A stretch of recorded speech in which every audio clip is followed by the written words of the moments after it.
Imaginez vivre dans une ville qui est, à la fois, le cœur de la foi chrétienne, juive et islamique, et qui, à chaque saison, peut être menacée par de puissantes armées venues des quatre coins du monde. C'était le quotidien à Jérusalem durant le règne de Baudouin IV, le roi lépreux.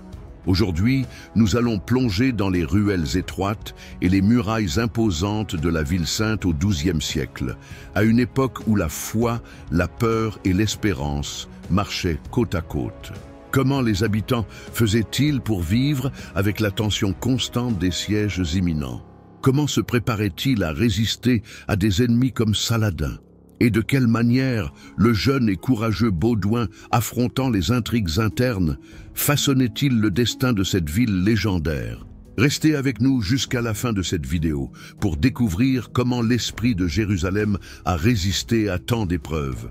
À une époque où chaque cloche qui sonnait pouvait annoncer un siège ou un miracle. Au XIIe siècle, le royaume latin de Jérusalem était une forteresse chrétienne fragile, enclavée au cœur du Moyen-Orient.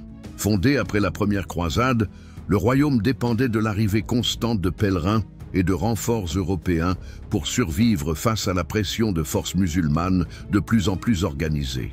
Pendant le règne de Baudouin IV, la menace la plus puissante venait de Saladin, le sultan charismatique qui avait unifié l'Égypte et la Syrie. À l'intérieur, Jérusalem affrontait également des divisions politiques entre barons ambitieux et ordres militaires comme les Templiers et les Hospitaliers.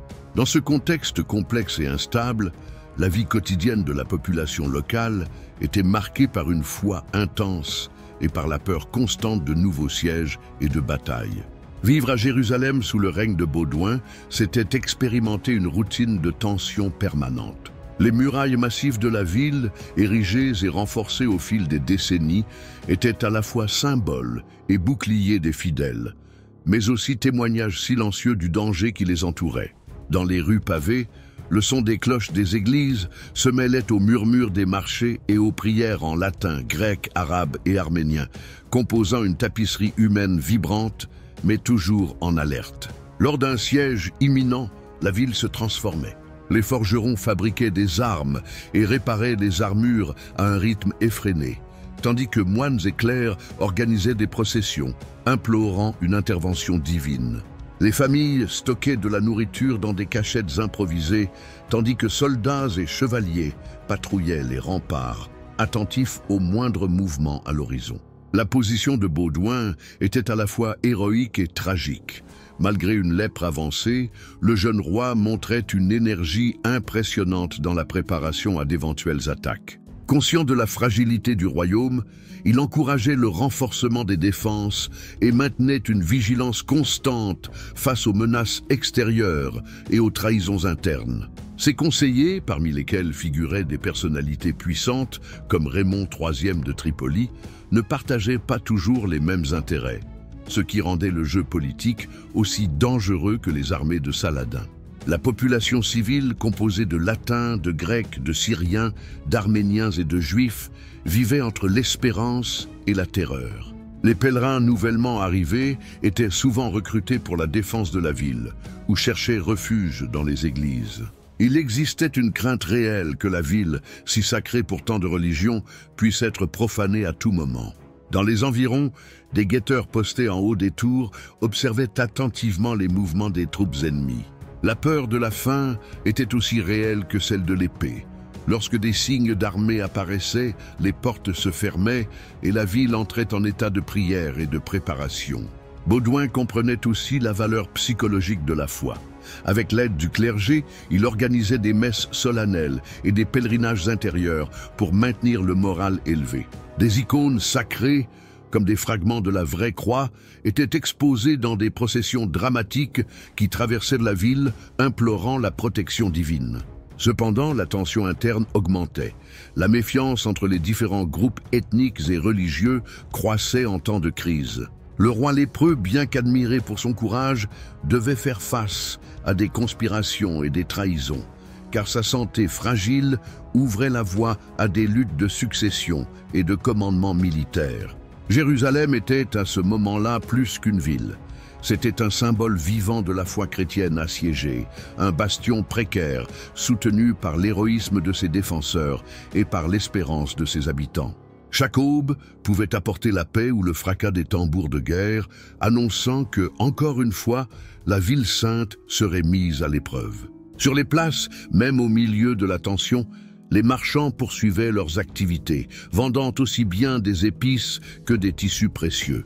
C'était un effort conscient pour maintenir une forme de normalité, comme si la résistance psychologique elle-même était une arme contre la peur. Les églises, surtout le Saint-Sépulcre, devenaient des centres de refuge et d'espérance, avec des fidèles rassemblés en prière continue, cherchant du réconfort face à un destin incertain.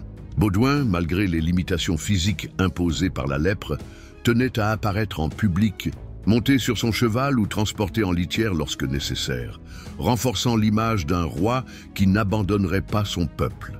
Sa simple présence lors des processions et des inspections des remparts était un geste puissant de leadership.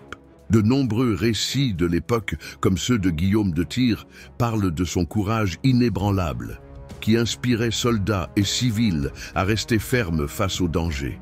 Lorsque les nouvelles selon lesquelles Saladin rassemblait des troupes arrivaient, Jérusalem entrait dans une phase de préparation encore plus intense.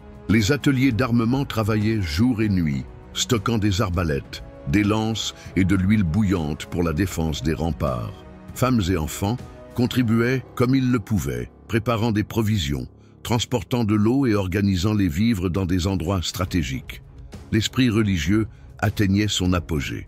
Les clercs convoquaient des jeûnes collectifs et de grandes processions pénitentielles au cours desquelles la population, pieds nus et vêtus de cilice, parcourait les rues de la ville en implorant la miséricorde de Dieu. La vraie croix était dressée sur des autels improvisés et des messes spéciales étaient célébrées sans interruption. Lorsque Saladin lança effectivement ses offensives, comme la campagne de 1179, Jérusalem résista en grande partie grâce à la préparation minutieuse imposée par Baudouin. Même affaibli par la maladie, le jeune roi faisait preuve d'une remarquable astuce stratégique. Il savait choisir les moments de confrontation directe et ceux de résistance passive, protégeant sa capitale comme un joueur d'échecs protège son roi. L'impact psychologique du siège et de la menace constante fut profond. Pour de nombreux habitants, Jérusalem n'était pas seulement une ville à défendre, elle représentait la manifestation terrestre de la promesse divine. La croyance que Dieu protégerait la ville, renforcée par les actions de Baudouin, maintenait vivante la résistance même dans les heures les plus sombres. Pourtant, chaque victoire n'était que temporaire. Le siège imminent ne disparaissait jamais complètement. La population, bien que résiliente, portait les cicatrices de la peur, de la foi et de l'espérance, vivant entre la gloire des processions et l'ombre toujours présente de la guerre. C'était cet esprit indomptable qui faisait de Jérusalem une ville différente de toutes les autres sur terre et qui fit du règne de Baudouin une époque légendaire dans l'histoire de la chrétienté. L'histoire de Jérusalem sous le règne de Baudouin est un témoignage de la résistance de la foi et du courage humain en temps d'adversité extrême. Au milieu de la lèpre, des intrigues politiques et des menaces militaires constantes, le jeune roi et son peuple maintinrent vivante la flamme de l'espérance dans la ville sainte, transformant chaque défi en une preuve de dévotion et de bravoure. Baudouin, le roi lépreux, ne fit pas que gouverner Jérusalem. Il en incarna l'esprit. Son leadership, même physiquement limité, inspira toute une ville à résister face aux plus grands périls. Sous ses ordres, Jérusalem n'était pas seulement une forteresse de pierre, mais un bastion de foi vivante, vibrante et indomptable. Si vous avez apprécié découvrir cette époque fascinante de l'histoire médiévale, n'oubliez pas d'aimer cette vidéo, de laisser un commentaire sur ce qui vous a le plus impressionné et de vous abonner à la chaîne pour d'autres récits incroyables du passé. À très bientôt pour le prochain épisode.